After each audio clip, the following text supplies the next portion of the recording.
الحمد لله رب العالمين والعاقبة للمتقين والصلاة والسلام على أشرف الأنبياء والمرسلين وعلى آله الطيبين الطاهرين وأصحابه الهادين المهديين أما بعد فقد قال الله تبارك وتعالى في الكلام المجيد والفرقان الحميد فأعوذ بالله من الشيطان الرجيم بسم الله الرحمن الرحيم إن الله وملائكته يصلون على النبي يا أيها الذين آمنوا صلوا عليه وسلموا تسليما اللهم صل على سيدنا محمد وعلى آل سيدنا محمد وبارك وسلم صلوا عليه صلاة وسلام عليك يا حبيبي يا رسول الله صلى الله تعالى عليه وسلم۔ اللہ تبارک و تعالیٰ اپنے کلام پاک میں ارشاد فرما رہے ہیں وَمَا أَرْسَلْنَاكَ إِلَّا كَافَةً لِلنَّاسِ بَشِيرًا وَنَذِيرًا۔ رب نے فرمایا کہ اے نبی ہم نے آپ کو ساری انسانیت کے لیے خوشخبری دینے والا اور ڈرانے والا بنا کر بھیجا ہے۔ حضور علیہ الصلوۃ والسلام اس دنیا میں جو تشریف لائے کسی خاص قوم کے لیے نہیں آئے، کسی خاص علاقے کے لیے نہیں آئے، کسی خاص ملک کے لیے نہیں آئے، کیونکہ پچھلے زمانوں میں اللہ تبارک و تعالیٰ جب کسی نبی کو دنیا میں بھیجتا تھا ایک خاص علاقے کے لیے بھیجتا تھا، ایک خاص قوم کے لیے بھیجتا تھا۔ وہ نبی کسی ملک میں اترتے، ملک شام میں آتے، وہ عراق میں آتے، ایران میں آتے، تو اسی ملک کے اسی علاقے کے وہاں کے لوگوں کے ہی وہ نبی ہوتے، انہی لوگوں کے ہی وہ نبی ہوتے، اور ایک ایک زمانے میں کئی نبی اللہ نے دنیا میں بھیجے۔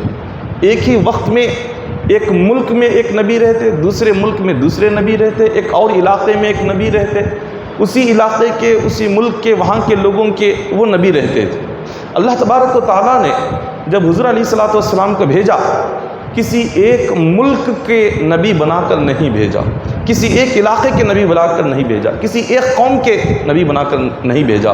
اللہ نے فرمایا وما ارسلناک الا کافۃ للناس بشیرا ونذیرا، کہ اے نبی ہم نے آپ کو کسی ایک علاقے کا نبی نہیں بلکہ ساری انسانیت کا نبی بنا کر بھیجا ہے۔ حضور ساری انسانیت کے نبی ہے، حضور ساری انسانیت ساری مخلوق کے حضور نبی ہے۔ جب اللہ تبارک و تعالیٰ نے اپنے نبی کو ساری انسانیت کا نبی بنا کر بھیجا تو ضروری یہ تھا کہ حضور ہر ایک کی زبان کو جانتے۔ ضروری ہے کہ جب ساری انسانیت کے لیے حضور نبی بن کر آئے ہیں تو لوگوں کی زبانیں بھی الگ ہوگی، ان کی بولیاں بھی الگ ہوں گی، ان کا انداز بھی الگ ہوگا، ان کا طریقہ بھی الگ ہوگا۔ آقا علیہ الصلوۃ والسلام ہر ملک کی ہر علاقے کی زبان کو حضور جانتے تھے، ہر علاقے کی زبان کو حضور جانتے۔ حضور علیہ الصلوۃ والسلام آئے تو مکہ کی سرزمین پر، حضور کی پیدائش تو ہوئی مکہ کی سرزمین پر، مگر حضور علیہ الصلوۃ والسلام مکہ مکرمہ کے علاوہ عرب کے علاوہ دوسرے جتنے ملک تھے وہاں کے لوگ بھی آ کر جب حضور سے بات کرتے، اپنی زبان میں بات کرتے تو حضور انہیں ان کی زبان میں جواب دیا کرتے تھے۔ ایک روایت میں آتا ہے آقا علیہ الصلوۃ والسلام جب بات کرتے تو حضور کی مبارک بات اتنی پیاری ہوتی کہ ایسے لگتا کہ جیسے کہ ایک کسی لڑی سے موتیاں نیچے گر رہے ہیں۔ اتنا حضور کی باتوں میں اتنی مٹھاس تھی، اتنی نرمی تھی، آقا علیہ الصلوۃ والسلام اتنے پیارے انداز میں بات کیا کرتے تھے۔ اور ایک روایت میں آتا ہے کہ کسی ملک کے چند لوگ حضور کی خدمت میں حاضر ہوئے اور آقا علیہ الصلوۃ والسلام اس وقت مسجد نبوی میں تھے۔ جب وہ لوگ مسجد میں آئے حضور کو نہیں پہچان سکے۔ کیوں نہیں پہچانے؟ اس لیے کہ آقا علیہ الصلوۃ والسلام میں اتنی سادگی تھی، حضور میں اتنی عاجزی تھی کہ حضور اپنے تمام صحابہ کرام کے ساتھ ایسے مل کر بیٹھتے تھے کہ پتہ نہیں چلتا کہ نبی کہاں ہیں امتی کہاں ہیں۔ اتنی سادہ حضور کی طبیعت تھی، حضور اتنی عاجزی سے اتنی سادگی سے رہا کرتے تھے۔ ایسا جب وہ لوگ آئے، اس ملک کے لوگ آئے، انہوں نے دیکھا کہ حضور علیہ الصلوۃ والسلام یہاں نبی کون ہے، امتی کون ہے معلوم نہیں ہو رہا، تو انہوں نے پوچھا من ابوان اشران، یہ اس ملک کی زبان تھی، صحابہ کرام کو سمجھ نہیں آیا کہ وہ لوگ کیا کہہ رہے ہیں۔ حضور علیہ الصلوۃ والسلام نے جب سنا تو حضور نے جواب دیا کہ اشک دادر۔ اب یہ جو زبان تھی یہ عربی نہیں تھی، یہ دوسری زبان تھی۔ صحابہ کرام سوچ رہے تھے کہ یہ آنے والے لوگ، اس ملک کے لوگ حضور کو کیا کہہ رہے ہیں۔ وہ حضور سے سوال کر رہے تھے، من ابوان اسران کا مطلب یہ تھا کہ تم میں سے نبی کون ہیں، وہ یہ سوال کر رہے تھے۔ صحابہ کرام کو تو زبان سمجھ نہیں آئی، مگر حضور علیہ الصلوۃ والسلام تو ساری انسانیت کے نبی تھے۔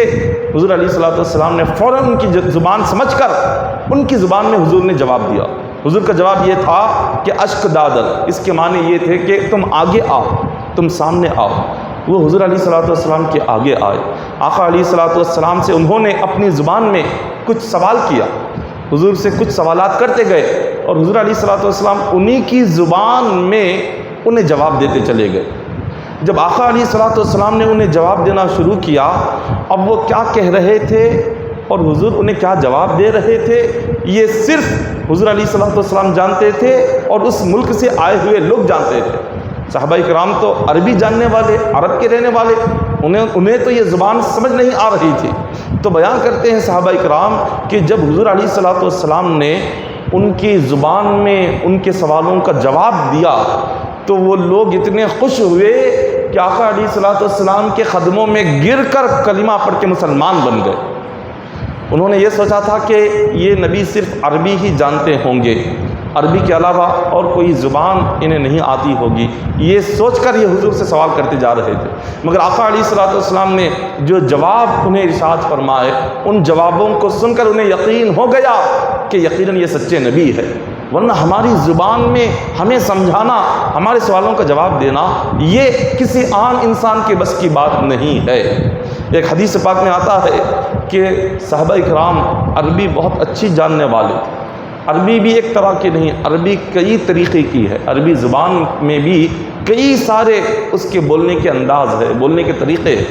حضرت ابوبکر صدیق رضی اللہ تعالیٰ عنہ آپ عربی بہت اچھی جانتے تھے، عربی زبان بہت اچھی طریقے سے آپ بات بھی کرتے تھے، اچھی طریقے سے آپ سنتے بھی تھے۔ ایک روایت میں، حدیث پاک میں ہے کہ ایک دن ایک شخص نے عربی میں آ کر حضور سے یہ کہا، یا رسول اللہ ایدن لک الرجل امرأتہ، یہ سوال کیا اور یہ عربی میں تھا۔ اور اس کے جب اس نے عربی میں سوال کیا اور یہ اتنی فصیح عربی تھی، اتنی گہری اور اتنی یہ فصیح عربی زبان تھی کہ صحابہ کرام کو سمجھ نہیں آ رہی تھی۔ صحابہ کرام ہے تو عربی زبان بولنے والے، پیدا عربی میں ہوئے، عرب میں، لیکن وہ جو زبان تھی اتنی فصیح تھی اور اتنی گہرائی تھی اس میں کہ صحابہ کرام رضوان اللہ علیہم اجمعین کو خود سمجھ میں نہیں آیا کہ یہ کیا پوچھ رہا ہے۔ حضور علیہ الصلوۃ والسلام نے جواب میں کہا، نام اذا کان مفلوجا، حضور نے جواب دے دیا۔ وہیں پر حضرت ابوبکر صدیق رضی اللہ تعالیٰ عنہ تھے، عرض کیا کہ یا رسول اللہ صلی اللہ علیہ وسلم، اس شخص نے کیا سوال کیا عربی میں، ہم بھی تو عربی جاننے والے ہیں لیکن ہمیں سمجھ نہیں آیا، اور آپ سمجھ گئے اور آپ نے جواب بھی دے دیا، آپ ہمیں بھی تو سمجھائیں کہ اس کا سوال کیا تھا اور آپ کا جواب کیا تھا۔ تو حضور علیہ الصلوۃ والسلام نے فرمایا کہ ابو بکر، وہ شخص مجھ سے سوال یہ کر رہا تھا کہ یا رسول اللہ صلی اللہ علیہ وسلم، اگر کوئی شوہر اپنی بیوی سے قرض لے کر ادائے قرض میں، قرض کو ادا کرنے میں اگر دیری ہو جائے تو جائز ہے یا نہیں ہے؟ وہ یہ سوال کر رہا تھا کہ شوہر بیوی سے ضرورت کے وقت میں قرض لے لے اور اس قرض کو ادا کرنے میں تھوڑی سی دیر ہو جائے، یہ دیر جو ہو رہی ہے، یہ دیری کرنا بیوی کو قرض لوٹانے میں یہ جائز ہے یا ناجائز ہے؟ یہ سوال یہ کر رہا تھا۔ حضور علیہ الصلوۃ والسلام نے اس کے زبان سے نکلتے ہی فوراً آپ نے جواب دیا۔ حضور نے کیا جواب دیا؟ اذا کان مفلجن، حضور نے بڑے پیارے انداز میں جواب دیا کہ اگر وہ بہت ہی پریشان حال ہے، مجبور ہے، تنگ دست ہے، تو ایسے مجبور شوہر کو اجازت ہے کہ بیوی کا قرض ادا کرنے میں وہ دیر کر سکتا ہے۔ جب حضور نے یہ جواب دے دیا تو حضرت ابوبکر صدیق رضی اللہ تعالیٰ عنہ آپ فرماتے ہیں کہ یا رسول اللہ صلی اللہ علیہ وسلم، میں عرب کے بڑے بڑے شہروں میں پھرا اور عرب میں جو لوگ عربی زبان بڑے اچھے انداز میں جانتے ہیں، عربی کو مکمل اس کے قواعد کے ساتھ، اس کے قوانین کے ساتھ اور اس کے ہر طرح عربی زبان کو جاننے والے، میں نے ان کے ساتھ بھی باتیں کی، ان کے ساتھ بیٹھا، ان کی مجلسوں میں رہا، لیکن آپ جو عربی زبان بولتے ہیں اور جو آپ عربی زبان میں جواب دیتے ہیں، ایسی عربی بولنے اور سمجھنے والا آج تک میں نے عرب میں کسی کو نہیں دیکھا۔ ایسی بہترین عربی، ایسی فصیح عربی زبان میں بات کرنا اور اتنی فصیح عربی زبان کو سمجھنا، یہ آج تک میں نے کسی اور میں نہ دیکھا، نہ کسی اور سے نہ میں نے سنا۔ تو حضور کیا جواب دیتے ہیں؟ آقا علیہ الصلوۃ والسلام فرماتے ہیں ادبنی ربی، حضور نے فرمایا ابو بکر، یہ عربی زبان جو میں تمہارے سامنے بولتا ہوں، یہ مجھے کسی انسان نے نہیں سکھائی، مجھے میرے رب نے خود یہ زبان سکھائی ہے، میرے رب نے مجھے سکھایا ہے۔ تو جب اللہ اپنے نبی کو سکھا رہا ہے تو سکھانے والا اللہ، حضور کے استاد دنیا میں کوئی نہیں۔ حضور علیہ الصلوۃ والسلام کو دنیا میں کسی نے پڑھایا نہیں۔ اللہ نے قرآن پاک میں فرمایا الرحمن علم القرآن، رب نے فرمایا کہ میرے نبی کو قرآن میں نے خود سکھایا ہے۔ پڑھانے والا اللہ، استاد حضور کا اللہ، پڑھنے والے حضور علیہ الصلوۃ والسلام۔ تو اللہ تبارک و تعالیٰ نے جب اپنے نبی کو پڑھایا، سکھایا، تو خدا نے کیا کیا سکھایا اور حضور نے کیا کیا سیکھا، یہ صرف اللہ اور اس کے رسول بہتر جانتے ہیں، اور کوئی نہیں جان سکتا کہ اللہ نے حضور کو کتنا علم دیا، حضور کیا کیا جانتے ہیں، اللہ نے کیا کیا بتایا، اللہ نے کیا کیا سکھایا، یہ صرف اللہ اور اس کے رسول جانتے ہیں۔ ایک حدیث پاک میں آتا ہے، حضرت سلمان فارسی رضی اللہ تعالیٰ عنہ حضور علیہ الصلوۃ والسلام کی خدمت میں حاضر ہوئے۔ یہ فارس کے رہنے والے تھے اور فارس میں فارسی زبان کہی جاتی ہے۔ حضرت سلمان فارسی کو عربی نہیں آتی تھی۔ حضرت سلمان فارسی رضی اللہ تعالیٰ عنہ نے حضور علیہ الصلوۃ والسلام سے فرمایا کہ یا رسول اللہ صلی اللہ علیہ وسلم، میں فارس کا رہنے والا ہوں، فارسی جانتا ہوں، اور آپ عرب میں رہنے والے، عربی زبان کہنے والے، میں اپنی فارسی زبان میں آپ کی شان میں کچھ قصیدے پڑھنا چاہتا ہوں، آپ کی شان میں کچھ اشعار میں کہنا چاہتا ہوں۔ آقا علیہ الصلوۃ والسلام نے انہیں اجازت دے دی۔ ایک یہودی کو بلایا، وہ یہودی جو کہ کافر اور مشرک، حضور علیہ الصلوۃ والسلام کا بغض، حسد دل میں رکھنے والا، اس یہودی کو حضور نے کہا تم فارسی جانتے ہو؟ اس نے کہا کہ ہاں میں فارسی جانتا ہوں۔ حضور نے کہا کہ فارسی زبان میں سلمان فارسی قصیدے پڑھیں گے، اشعار پڑھیں گے، اس کا مطلب تم مجھے بیان کرو۔ وہ یہودی کھڑا ہو گیا۔ حضرت سلمان فارسی رضی اللہ تعالیٰ عنہ حضور علیہ الصلوۃ والسلام کی شان میں آپ قصیدے سنا رہے تھے، حضور کی تعریف بیان کر رہے تھے، حضور کے مقام و مرتبے کو بیان کر رہے تھے، حضور کی عظمت میں اشعار پڑھ رہے تھے، نعتیں پڑھتے جا رہے تھے، اور آپ یہودی سے پوچھتے کہ اے یہودی بتاؤ سلمان فارسی کیا کہہ رہے ہیں؟ وہ یہودی وہ کہتا کہ حضور یہ آپ کی برائی بیان کر رہے ہیں۔ اس یہودی نے سمجھا کہ حضور کو تو فارسی آتی نہیں، میں جو کہوں گا یہ مان لیں گے، میں جو کہوں گا یہ جان لیں گے، انہیں تو فارسی آتی نہیں۔ تو وہ کہنے لگا کہ یہ تو آپ کی برائی بیان کر رہے تھے، یہ تو آپ کی تعریف ہی نہیں کر رہے ہیں۔ تو حضرت سلمان فارسی رضی اللہ تعالیٰ عنہ ان لوگوں کی برائی کر رہے تھے جو حضور کے پاس جانے سے لوگوں کو روکتے تھے۔ وہ کفار و مشرکین جو حضور کے پاس آنے سے لوگوں کو روک رہے تھے، ان کی برائی بیان کر کے حضور کی تعریف کرتے جا رہے تھے، مگر یہ یہودی الٹا کہہ رہا تھا، کیونکہ اس نے سمجھا کہ حضور علیہ الصلوۃ والسلام کو تو فارسی آتی نہیں۔ آقا علیہ الصلوۃ والسلام نے جب یہ سنا تو حضور نے فرمایا کہ اے یہودی، تو جو کہہ رہا ہے تو جھوٹا ہے، تو جو کہہ رہا ہے یہ غلط کہہ رہا ہے۔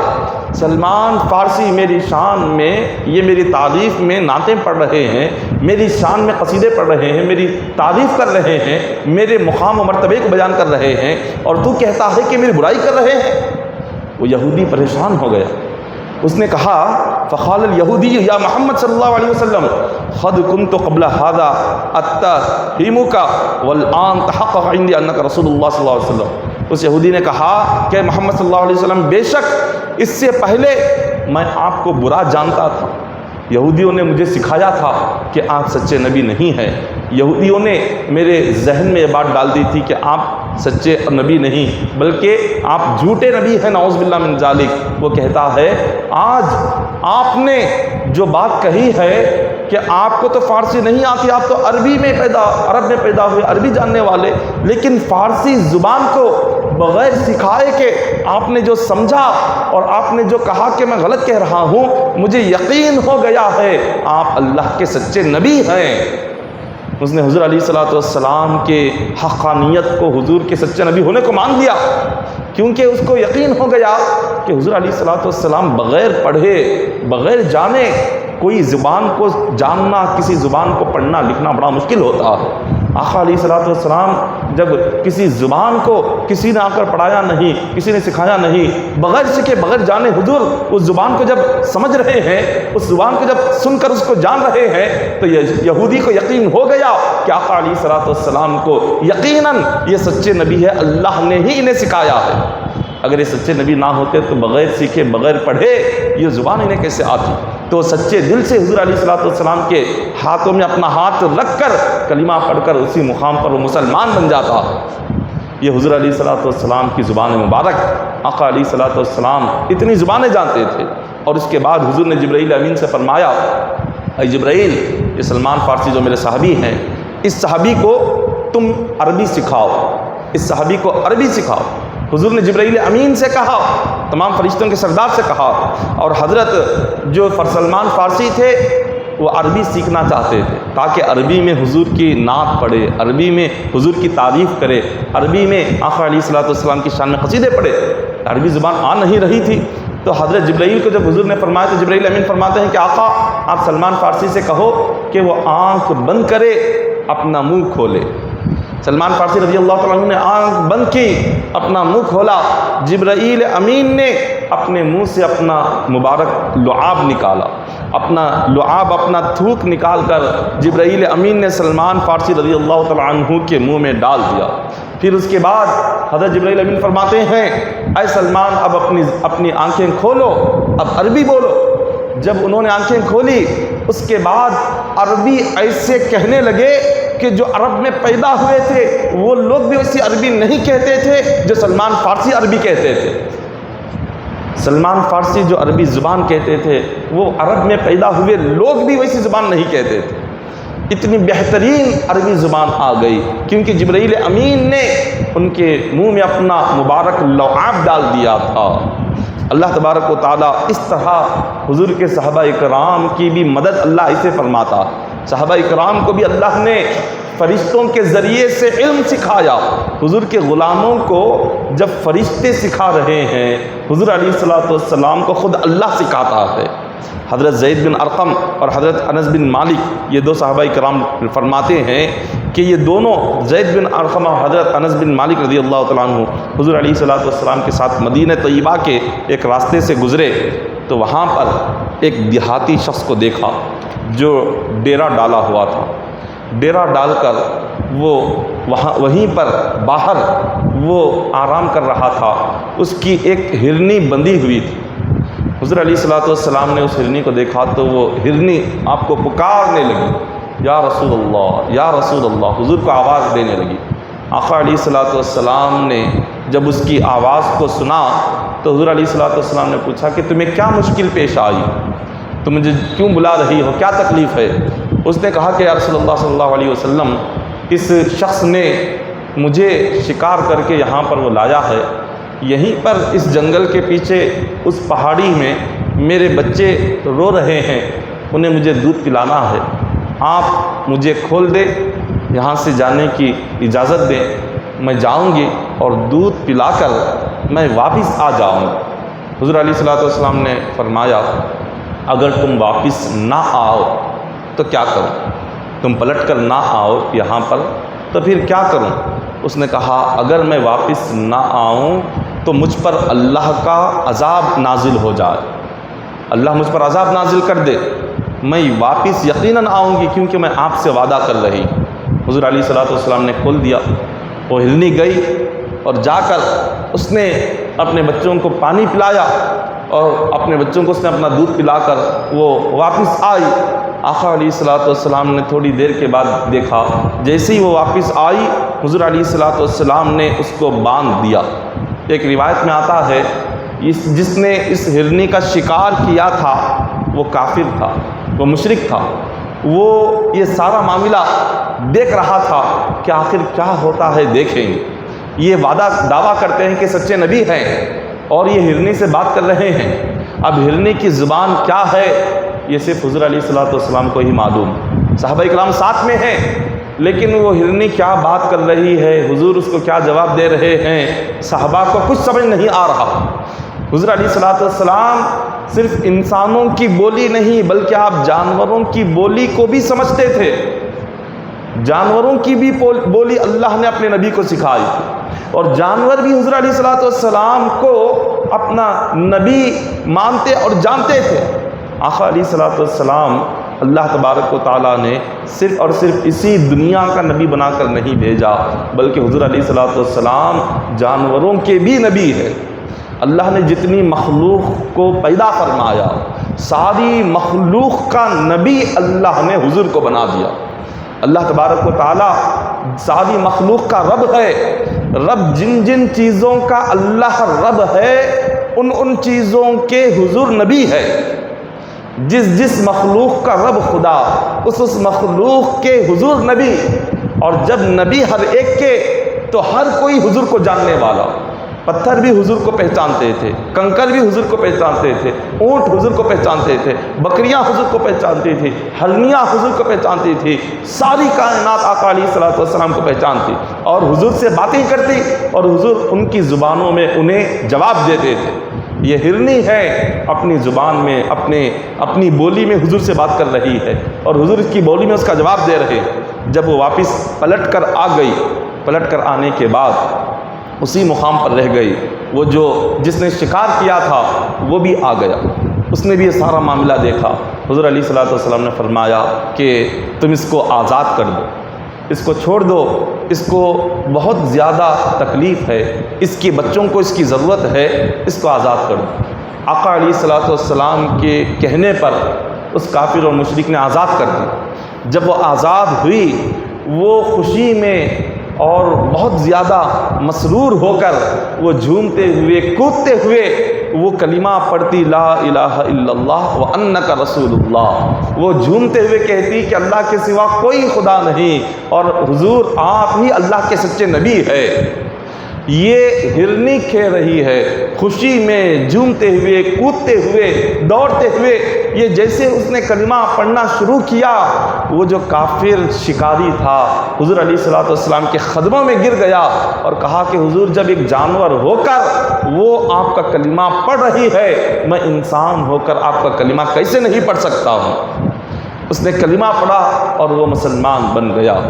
حضور علیہ الصلوۃ والسلام کے پاس حضور ایک باغ سے گزر رہے تھے، ایک صحابی آئے اور عرض کیا کہ یا رسول اللہ صلی اللہ علیہ وسلم میرا اونٹ ہے پاگل ہو چکا، وہ کسی کو اندر داخل ہونے نہیں دے رہا، وہ اپنے اوپر کسی کو سوار ہونے نہیں دے رہا، کوئی بات کے اندر داخل نہیں ہو سکتا، وہ دیوانہ ہو گیا، پاگل ہو گیا۔ آقا علیہ الصلوۃ والسلام نے کہا کہ چلو مجھے دکھاؤ تمہارا اونٹ کہاں۔ اس صحابی نے حضور علیہ الصلوۃ والسلام کو لے کر وہ نکلے اور وہ سیدھے آقا علیہ الصلوۃ والسلام کو لے کر باغ میں تشریف لائے اور باغ کا دروازہ کھلوا کر حضور داخل ہو رہے تھے۔ اس صحابی نے کہا کہ حضور آپ اندر داخل نہ ہوں کیونکہ یہ دیوانہ ہے، کہیں آپ کو تکلیف نہ پہنچائے۔ حضور علیہ الصلوۃ والسلام نے فرمایا کہ تم اس کی فکر نہ کرو، تم خاموش رہو۔ حضور علیہ الصلوۃ والسلام اندر داخل ہوئے، اونٹ جیسے ہی آپ کو دیکھا وہ دیکھتے ہی سجدے میں گر گیا۔ حضور علیہ الصلوۃ والسلام کے سامنے اس نے اپنا سر جھکایا، سجدے میں گر گیا اور رونے لگا۔ آقا علیہ الصلوۃ والسلام نے پوچھا کہ تو کیوں اپنے مالک کو پریشان کر رہا ہے؟ صحابہ فرماتے ہیں اونٹ باتیں کر رہا ہے، حضور اس کا جواب دے رہے ہیں، حضور اس کی زبان کو سن رہے ہیں، اس کی بولی کو سن رہے ہیں اور اسی کی بولی میں اس کو جواب دے رہے ہیں، اور صحابہ کرام کھڑے ہیں اونٹ کیا کہہ رہا ہے اور حضور کیا جواب دے رہے ہیں، انہیں اس بات کی کوئی خبر نہیں۔ صحابہ فرماتے ہیں حضور علیہ الصلوۃ والسلام نے اس کے مالک کو بلایا، کہا کہ یہ اونٹ تمہاری شکایت کر رہا ہے، یہ کہہ رہا ہے کہ تم اس سے کام زیادہ لیتے ہو، اور کھانا کم دیتے ہو، اور یہ کام بہت ہی سخت محنت بہت کرواتے ہو، لیکن جتنا اس کو غذا چاہیے اتنی غذا تم اس کو نہیں کھلاتے۔ حضور نے فرمایا اس سے کام کم لیا کرو اور اس کی جتنی غذا ہے اس غذا کو تم کھلایا کرو۔ آقا علیہ الصلوۃ والسلام نے اتنا سمجھایا، اور اس اونٹ نے پھر حضور علیہ الصلوۃ والسلام کا بڑا ادب اور احترام کرتے ہوئے وہ واپس کام پر لگ گیا۔ اس طرح جانور اپنی تکلیفیں حضور کے سامنے سناتے تھے، جانور اپنی مشکلات حضور کے سامنے سناتے تھے۔ ان جانوروں کو کیا معلوم نہیں کہ پیدا کیا اللہ نے، تو اسی کو اپنی درد، اپنی تکلیف، اپنی مشکل سنانا ہے؟ کیا ان جانوروں کو معلوم نہیں تھا کہ جب اتنی پریشانی آ رہی ہے تو مالک تو اللہ ہے، اللہ کو ہی سنانا ہے، حضور سے مدد کیوں مانگے؟ ایسا نہیں تھا۔ وہ جانور ہو کر اتنا جانتا تھا کہ اللہ نے جب حضور علیہ الصلوۃ والسلام کو نبی بنا کر اس امت میں بھیجا ہے، اور امت اور اللہ کے درمیان اللہ نے اپنے نبی کو وسیلہ بنایا ہے، یقیناً اللہ کی مدد آتی ہے، مدد کرنے والا اللہ ہی ہے، مگر وہ مدد کرتا ہے نبی کے وسیلے سے، وہ نبی کے ذریعے سے مدد کرتا ہے۔ جانور اتنی بات کو جانور بھی سمجھتے تھے، اسی لیے اپنی تکلیفیں لے کر حضور کے پاس آتے تھے، اپنی پریشانی لے کر حضور کے پاس آتے تھے، کیونکہ انہیں معلوم تھا، انہیں پتا تھا اسی دربار سے، اسی بارگاہ سے ہماری تکلیفیں دور بھی ہوگی، ہماری مشکلیں حل بھی ہوگی، اور ہمیں اللہ ہماری مدد بھی فرمائے گا، کیونکہ درمیان میں نبی کا وسیلہ ہے، نبی کے وسیلے سے ہی اللہ تعالیٰ ہماری مدد فرمائے گا۔ وہ جانور ہو کر اتنا سمجھ رہے ہیں، اتنا جان رہے ہیں، اور کوئی انسان حضور علیہ الصلوۃ والسلام کے وسیلے کو شرک اور بدعت کہے، یہ بہت بڑی جہالت ہے، بہت بڑی بد نصیبی ہے۔ وہ بڑا بد نصیب انسان ہے جو اپنے نبی کا وسیلہ نہیں لیتا، اپنے نبی کے وسیلے سے دعا نہیں مانگتا، وہ بڑا بد نصیب ہے۔ آقا علیہ الصلوۃ والسلام فرماتے ہیں، حضور علیہ الصلوۃ والسلام نے فرمایا کہ ہم اس پتھر کو پہچانتے ہیں۔ حضور نے ابھی نبوت کا اعلان نہیں کیا، 40 سال کی عمر میں اللہ نے حکم دیا کہ اے نبی آپ نبوت کا اعلان فرمائیں۔ تو اس اللہ کے حکم کے آنے کے بعد حضور علیہ الصلوۃ والسلام نے 40 سال کی عمر میں آپ نے اپنے نبی ہونے کا عرب کی سرزمین پر اعلان فرمایا، مگر حضور علیہ الصلوۃ والسلام کے اعلان سے پہلے جب حضور علیہ الصلوۃ والسلام مکہ کی سرزمین پر نکلتے تھے تو پتھر آپ کو کہتے السلام علیک یا رسول اللہ، پتھر آپ کو سلام کرتے تھے۔ جس درخت کے آگے سے حضور گزرتے وہ درخت آپ کو سلام کیا کرتے تھے، وہ درخت آپ پر درود پڑھا کرتے تھے۔ حضور علیہ الصلوۃ والسلام فرماتے ہیں ہم ان پتھروں کو پہچانتے ہیں جو نبوت کے اعلان سے پہلے ہمیں سلام کیا کرتے تھے۔ میں ان پتھروں کو جانتا ہوں، میں ان درختوں کو جانتا ہوں جو مجھے نبوت کے اعلان سے پہلے بھی مجھے سلام کرتے تھے۔ آقا علیہ الصلوۃ والسلام جب پتھروں کو پہچانتے ہیں تو کیا اپنی امتی کو نہیں پہچانتے؟ جب حضور پتھروں کے درود و سلام کو سن رہے ہیں تو کیا ہم امتیوں کے درود و سلام کو نہیں سن رہے؟ جب آقا علیہ الصلوۃ والسلام پتھروں کے، درختوں کے درود و سلام کو پہچانتے بھی ہیں، سنتے بھی ہیں، تو یقیناً ہم امتیوں کے بھی درود و سلام کو حضور سنتے بھی ہیں اور پہچانتے بھی ہیں۔ اور ایک روایت میں، حدیث پاک میں بیان کیا گیا، حضور علیہ الصلوۃ والسلام ممبر پر، جب مسجد نبوی میں ابھی ممبر نہیں بنایا گیا تھا، تو آقا علیہ الصلوۃ والسلام ایک درخت تھا مسجد نبوی کے قریب میں، اسی درخت کو ٹیک لگا کر حضور خطبہ دیا کرتے تھے۔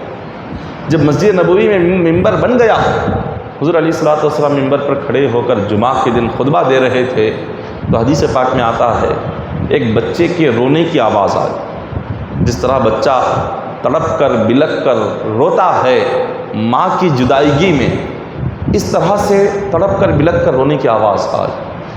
جب صحابہ اکرام نے دیکھا کہ مسجد میں شاید کسی نے بچہ لے کر آیا ہوا ہوگا، بچہ رو رہا ہوگا، لیکن مسجد نبوی میں کوئی بچہ نہیں تھا، لیکن رونے کی آواز مسلسل آتی جا رہی تھی۔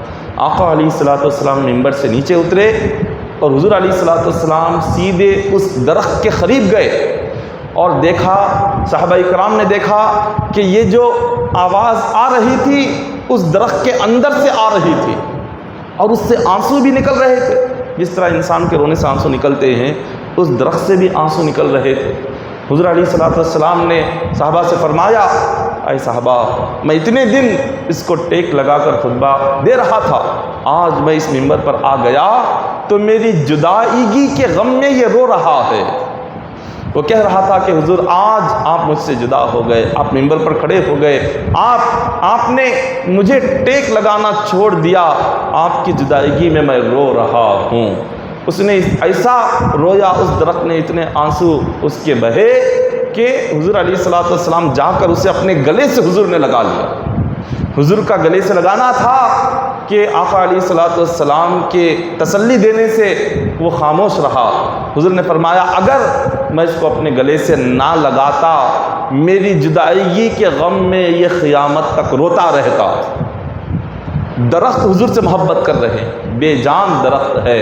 ایک درخت آقا علیہ الصلوۃ والسلام تھوڑی دیر اس سے ٹیک لگائے تو حضور کی جدائیگی کا غم برداشت نہیں کر رہا، اتنا حضور کی محبت میں آنسو بہا رہا ہے، رو رہا ہے، تڑپ رہا ہے، بلک رہا ہے۔ جب ایک درخت اپنے نبی سے اتنی محبت کر رہا ہے تو ایک امتی کو اپنے نبی سے کتنی محبت کرنا چاہیے۔ ایک امتی کلمہ پڑھنے والا اللہ نے جس کو درخت بنا کر نہیں پیدا کیا، انسان بنا کر پیدا کیا، تو جب انسان ساری مخلوق میں اللہ نے فرمایا سب سے بہترین مخلوق میری انسان ہے، تو جب رب نے انسان بنا کر پیدا کیا، حضور کا امتی بنا کر پیدا کیا، تو ہمیں اپنے نبی سے کتنی گہری محبت کرنا چاہیے۔ آقا علیہ الصلوۃ والسلام نے صحابہ سے فرمایا کہ یہ درخت میری جدائیگی کا غم برداشت نہیں کر سکتا، اب کیا کیا جائے؟ حضور نے فرمایا اس درخت کو کاٹو اور اس کے تختوں کو منبر کے نیچے رکھ دو تاکہ اس کو تھوڑا سا سکون اور تسلی نصیب ہو جائے۔ اس درخت کو کاٹ کر اس کے تختوں کو منبر رسول کے نیچے رکھا گیا تاکہ اس درخت کو حضور کی جدائیگی کا غم برداشت نہ ہو، تاکہ وہ حضور سے جدا نہ ہو، حضور سے دور نہ ہو، حضور کے قریب ہی رہے۔ اسی لیے آقا علیہ الصلوۃ والسلام نے اس کے تختوں کو منبر کے نیچے رکھنے کا حکم فرمایا۔ تو اللہ تبارک و تعالیٰ نے اپنے نبی کی ایسی محبت بے جان چیزوں میں بھی پیدا کر دی تھی کہ بے جان چیزیں اپنے نبی سے جدا ہونا برداشت نہیں کرتی تھی۔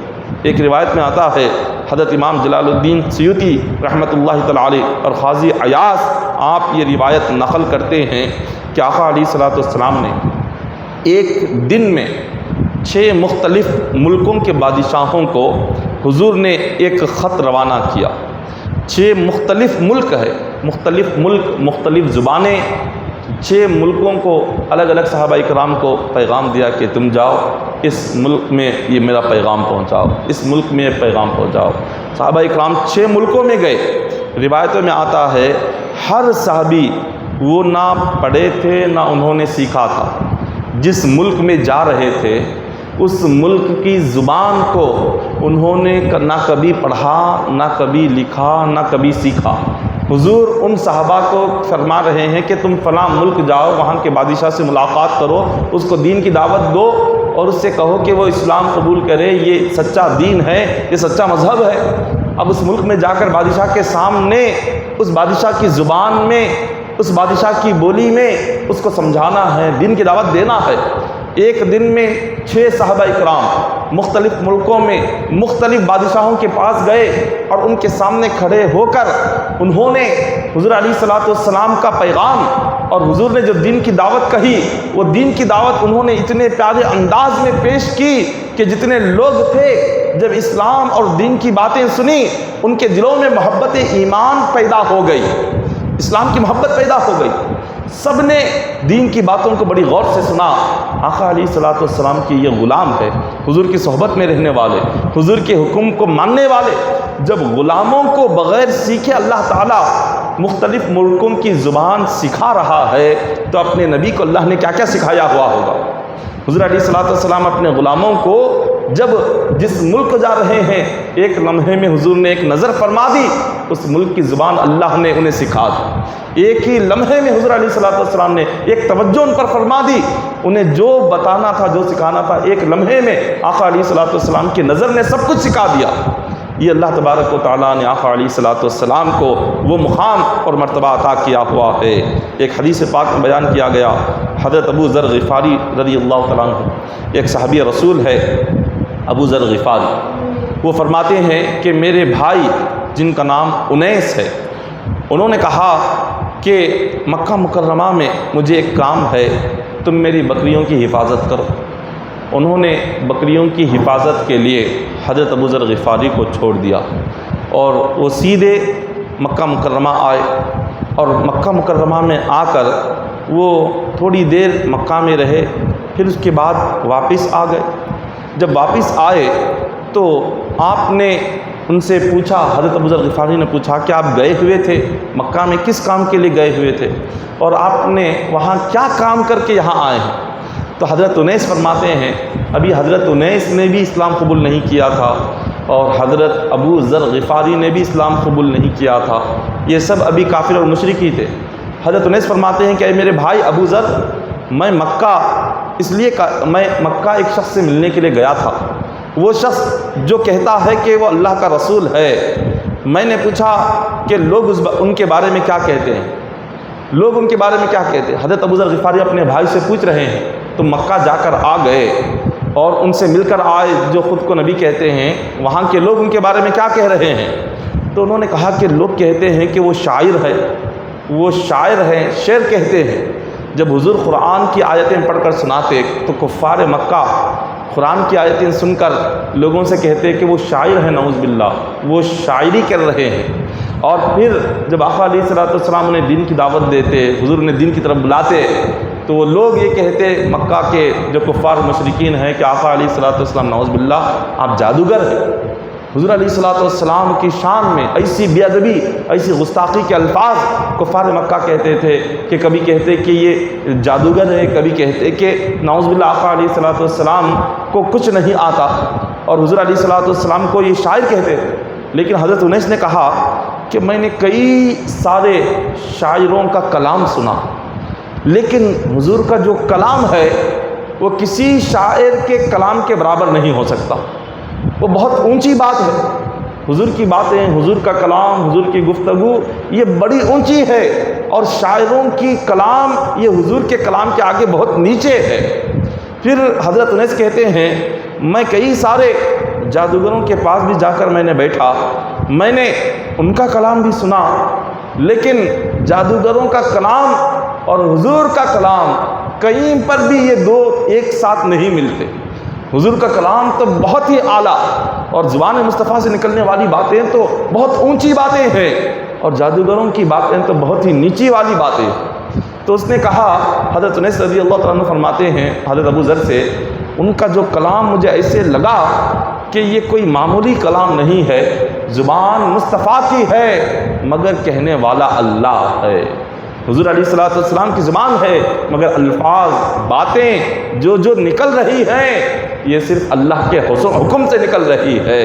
یہ کہہ کر وہ کہتے ہیں مجھے یقین ہے کہ وہ سچے ہیں۔ یہ سن کر حضرت ابو ذر غفاری مکے میں آقا علیہ الصلوۃ والسلام کی خدمت میں حاضر ہوئے، حضور علیہ الصلوۃ والسلام کی مجلس میں بیٹھے، حضور صحابہ کو کچھ تعلیم دے رہے تھے، حضور صحابہ کو کچھ سمجھا رہے تھے دین کی باتیں۔ بس تھوڑی دیر حضور کی محفل میں بیٹھنا تھا، حضرت ابو ذر غفاری نے اس محفل کے ختم ہونے سے پہلے ہی کلمہ پڑھ کے اسلام قبول کر لیا۔ صرف محفل میں بیٹھ کر حضور کی چند باتیں سن لی، ابھی وہ محفل ختم نہیں ہوئی، چند باتوں میں دل کی دنیا ہی بدل گئی۔ پھر اس کے بعد آپ کے بھائی آئے کہ جن کا نام حضرت انیس ہے، وہ حضور علیہ الصلوۃ والسلام کے پاس بیٹھ کر چند باتیں زبان مصطفیٰ سے، چند الفاظ نصیحت کے نکلے، وہ چند الفاظ دل پر ایسے اثر کر گئے، اسی محفل میں انہوں نے بھی کلمہ پڑھ لیا اور اسلام قبول کر لیا۔ اور پھر اس کے بعد اپنی ماں کو لے کر آئے، ان کی والدہ آئی، آ کر انہوں نے بھی حضور علیہ الصلوۃ والسلام کی باتیں تھوڑی دیر غور سے سنی۔ آقا علیہ الصلوۃ والسلام کی زبان مبارک میں اللہ نے ایسی تاثیر رکھی تھی کہ کفار مکہ اپنے کانوں میں انگلیاں رکھ لیا کرتے تھے۔ حضور علیہ الصلوۃ والسلام جب قرآن کی تلاوت کرتے تو وہ لوگ اپنے کھڑکیاں بند کر لیتے، اپنے دروازے بند کر لیتے، اپنے کانوں میں انگلیاں رکھ لیتے، اور اپنے گھر کے تمام بچوں کو، خواتین کو کہتے کہ یہ کلام نہ سنو، ان کی زبان سے جو کلام نکل رہا ہے، ان کی زبان سے جو باتیں نکل رہی ہے، جو قرآن یہ پڑھ رہے ہیں، یہ ایسا کلام ہے اگر کان کے اندر داخل ہو گیا تو یہ سیدھے دل پر اثر کرتا ہے۔ اس زبان مصطفیٰ سے نکلنے والے الفاظ سیدھے دل پر تیر کی طرح چبھتے ہیں، اور پھر تم واپس پلٹ کر دین کی طرف چلے جاؤ گے۔ اتنا حضور علیہ الصلوۃ والسلام کی زبان میں تاثیر تھی۔ کہ کفار مکہ ڈرتے تھے اور وہ اپنے کانوں میں انگلیاں رکھ کر حضور سے فرماتے کہ آپ آہستہ آواز میں قرآن پڑھے، ہمیں ڈر ہے کہ آپ کی باتیں، آپ کے کلام کو سن کر ہمارے گھر کے لوگ بھٹک جائیں گے، نعوذ باللہ ہمارے گھر کے لوگ آپ کے دین میں آ جائیں گے، اس لیے آپ تھوڑا سا آہستہ قرآن پڑھے۔ اتنی تاثیر زبان مصطفیٰ میں تھی۔ تو جیسے ہی آپ کی والدہ آئی حضرت ابو ذر غفاری کے، دونوں بھائی تو اسلام قبول کر لیے تھے، انہوں نے بھی تھوڑی دیر بیٹھ کر حضور کی باتیں سنی، دل بدل گیا، کلمہ پڑھ لیا، وہ بھی مسلمان ہو گئے۔ اب یہ تینوں مسلمان ہو کر اپنے قبیلے غفار میں گئے۔ غفار ایک قبیلے کا نام تھا۔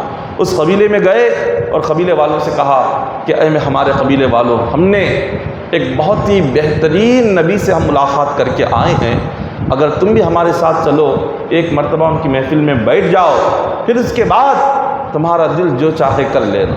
سارے قبیلے کو لے کر حضور کی بارگاہ میں آئے، سارا قبیلہ بیٹھا حضور کی مجلس میں۔ حضور علیہ الصلوۃ والسلام جو بات بیان کر رہے تھے، جو حضور تعلیم دے رہے تھے، نصیحت کر رہے تھے، حضور کی چند باتیں قبیلے کے لوگوں نے سنی، سارا قبیلہ کلمہ پڑھ کے مسلمان ہو گیا۔ زبان مصطفیٰ میں کیا تاثیر، اللہ نے کیا زبان رکھی تھی۔ اللہ نے قرآن پاک میں فرمایا وما ينطق عن الهوى ان هو الا وحی یوحى۔ سورہ نجم میں خالق کائنات نے فرمایا کہ یہ جو ہمارے نبی ہے، یہ جو کہتے ہیں یہ اپنی طرف سے کچھ نہیں کہتے، یہ وہی کہتے ہیں جو ہم انہیں کہنے کا حکم دیتے ہیں۔ ہماری وحی جو اترتی ہے میرے نبی کی زبان سے وہی نکلتا ہے۔ زبان تو حضور کی ہوتی ہے مگر حکم اللہ کا ہوتا ہے۔ اللہ جو کہنا چاہتا ہے نبی کی زبان سے اللہ کہلواتا ہے۔ ایک روایت میں بیان کیا گیا، حضرت یزید بن رومان اور محمد بن کعب فرماتے ہیں بنی سلیم ایک قبیلہ تھا، اس قبیلے کا ایک شخص جس کا نام قیس بن نصیبہ تھا، یہ حضور علیہ الصلوۃ والسلام کی خدمت میں حاضر ہوا اور آپ کا کلام سنا اور آپ سے کئی باتیں اس نے دریافت کی۔ آقا علیہ الصلوۃ والسلام نے ان کا جواب دیا، اس نے سب کچھ یاد کر لیا۔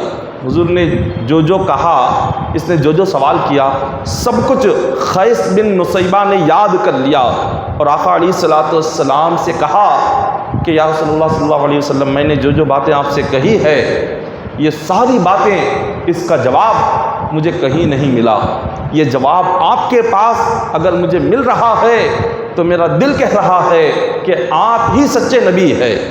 جن سوالوں کے جوابات کہیں پر نہیں ملے، جہاں سے میرے دل کو تسلی نہیں ہوئی، آپ سے وہ سارے جوابات مل رہے ہیں تو یقیناً میرا دل کہہ رہا ہے کہ آپ سچے نبی ہیں۔ اس نے اسلام قبول کیا، اپنی قوم میں گیا اور قوم میں جا کر کہنے لگا کہ اے میری قوم، میں ملک روم کے لوگوں کا میں نے کلام سنا۔ اس زمانے میں ملک روم، فارس، عرب اور کئی بادشاہوں کا کلام بہت مشہور تھا۔ بادشاہوں کے کلاموں کو لوگ بہت توجہ سے سنتے تھے، عرب کے اشعار کو لوگ بہت توجہ سے سنتے تھے، فارس کی جو زمزمہ تھا، فارس کے جو نغمے تھے، فارس کے نغموں کو لوگ بہت بہترین انداز سے سنتے تھے۔ روم کے لوگوں کی جو باتیں ہوتی بہت ہی لوگ توجہ سے اس زمانے میں سنتے تھے۔ اس نے کہا نہ روم کے لوگوں کی باتوں میں وہ تاثیر ہے، نہ فارس کے نغموں میں وہ اثر ہے، نہ عرب کے شاعروں میں وہ تاثیر ہے، نہ جادوگروں کے کلاموں میں وہ تاثیر ہے، نہ بادشاہوں کے کلاموں میں اتنا اثر ہے۔ جو میں نے اس نبی کی زبان سے سنا، اس نبی کی زبان میں جو تاثیر ہے وہ تاثیر دنیا کے کسی انسان کی زبان میں نہیں ہے۔ جب انہوں نے جا کر اپنے قبیلے والوں سے کہا، قبیلے والوں نے بھی چاہا کہ ہم سنیں کہ وہ کیا کہتے ہیں، تو وہ ان کے ساتھ مل کر قیس بن نصیبہ کے ساتھ مل کر حضور کی خدمت میں حاضر ہوئے۔ آقا علیہ الصلوۃ والسلام کی محفل میں بیٹھے، حضور علیہ الصلوۃ والسلام نے کچھ دیر تک اپنے صحابہ کرام کو تعلیم دیتے رہے، تربیت کرتے رہے۔ بس صحابہ کرام کو تربیت کرنے کا طریقہ، حضور کی تعلیم کا طریقہ، حضور کے سکھانے کا طریقہ سن کر ساری قوم نے کہا کہ ہمیں جس نبی کی تلاش تھی وہ آخری نبی آپ ہی ہیں، ہمیں کلمہ پڑھ کے مسلمان بنا دیجیے۔ سارا قبیلہ حضور کی زبان مبارک کے الفاظ کو سن کر تھوڑی دیر میں سارے کے سارے کلمہ پڑھ کر مسلمان بن گئے۔ یہ آقا علیہ الصلوۃ والسلام کی زبان اقدس میں اللہ نے اتنی برکتیں رکھی ہوئی تھی۔ حضرت ابن عباس رضی اللہ تعالیٰ عنہ حضور علیہ الصلوۃ والسلام کے چچا زاد بھائی ہیں، وہ فرماتے ہیں کہ ایک شخص یمن سے مکہ میں آیا تھا جس کا نام رماد تھا۔ جب وہ یمن سے مکہ میں آیا تو جو کفار مکہ تھے، حضور علیہ الصلوۃ والسلام سے جو بغض رکھتے تھے، حسد رکھتے تھے، ان لوگوں نے اس سے کہا کہ یہاں پر ایک شخص ہے کہ جن پر جن کا اثر ہوا اور وہ پاگلوں کی طرح حرکت کر رہے ہیں۔ کفار مکہ نے حضور کی دشمنی میں اس یمن سے آئے ہوئے شخص ضماد سے کہا کہ وہ کہتے ہیں کہ وہ اللہ کے نبی ہیں اور ان پر قرآن اترتی ہے، جبرائیل ان کے پاس آتے ہیں، وحی ان پر اترتی ہے، وہ ایسی باتیں کرتے ہیں، تو ان پر جن کا اثر ہوا اسی لیے وہ ایسی باتیں کرتے ہیں، وہ نعوذ باللہ پاگل ہیں اسی لیے وہ ایسی باتیں کرتے ہیں۔ اس یمن سے آئے ہوئے شخص کو یہ ساری باتیں کفار مکہ نے ان کے ذہن میں ڈال۔ اس شخص نے آ کر صحابہ سے پوچھا کہ میں نے سنا ہے کہ مکہ میں کوئی شخص ہے کہ جس پر جن کا اثر ہے، وہ بہکی باتیں کرتے ہیں اور پاگلوں کی طرح حرکتیں کرتے ہیں، نعوذ باللہ من ذالک۔ حضور علیہ الصلوۃ والسلام کے لیے ساری باتیں نعوذ باللہ وہ کہہ رہا تھا۔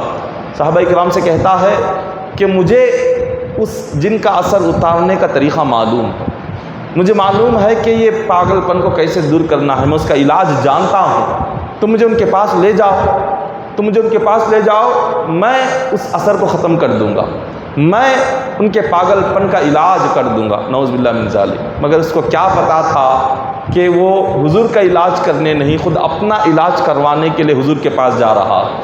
صحابہ کرام نے اس کو پکڑ کر آقا علیہ الصلوۃ والسلام کی خدمت میں پیش کیا، عرض کیا کہ یہی ہمارے نبی ہیں جن کے تعلق سے تم باتیں کر رہے تھے۔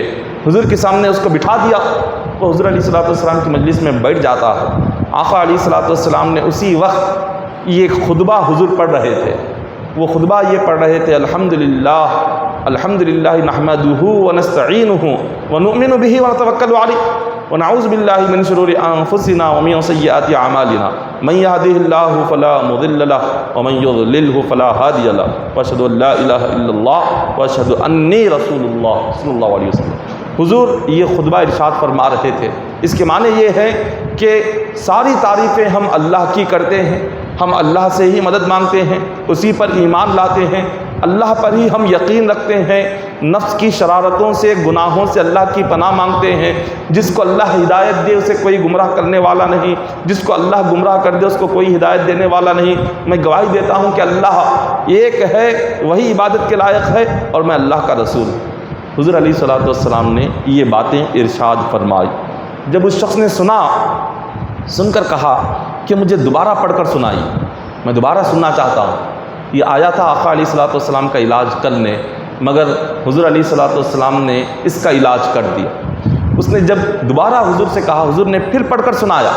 جب دوبارہ پڑھ کر اس نے سنا تو کہا واللہ لقد سمعت قول الکہنہ وقول السحرہ وقول الشعراء فما سمعت مثل هؤلاء الکلمات ولقد بلغنا قاموس البحر فہلم یدک ابائعک علی الاسلام فبایعہ۔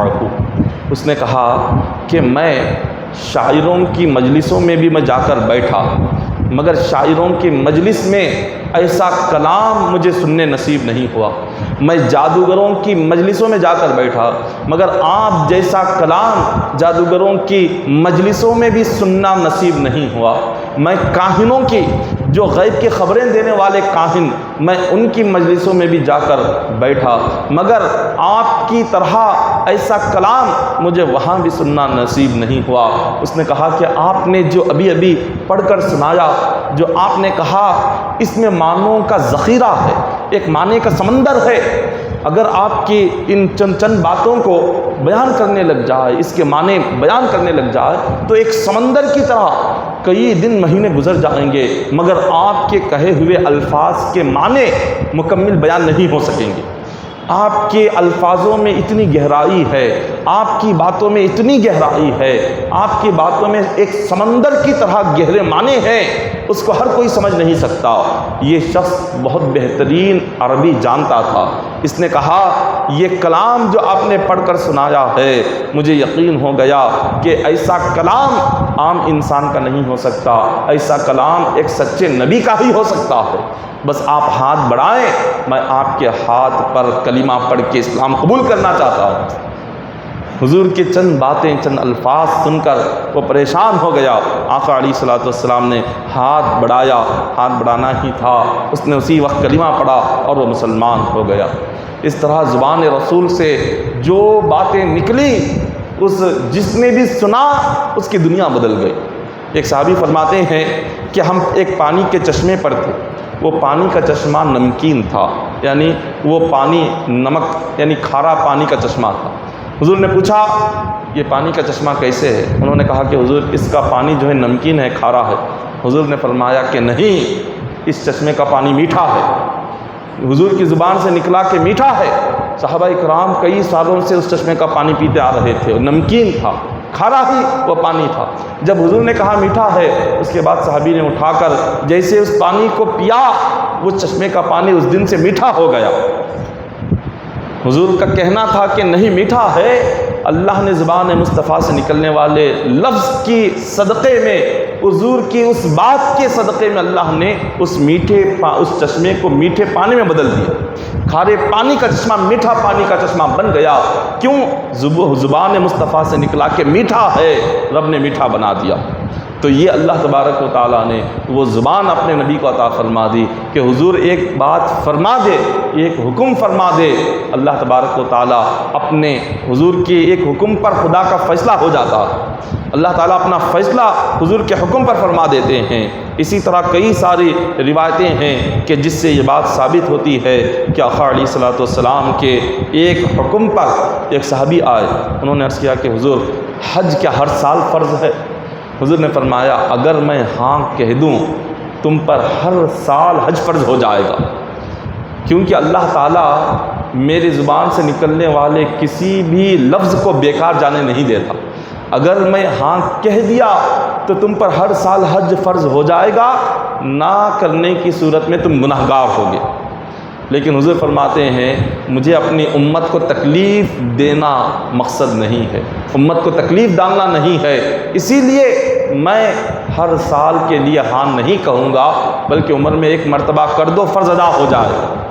تو شریعت کا جو بھی اللہ نے قانون بنایا، شریعت کے قانون، شریعت کے تمام جو قاعدے ہیں، جو شریعت کا حکم ہے، حضور کی زبان مبارک سے نکل گیا، یہ فرض ہے، فرض ہو گیا۔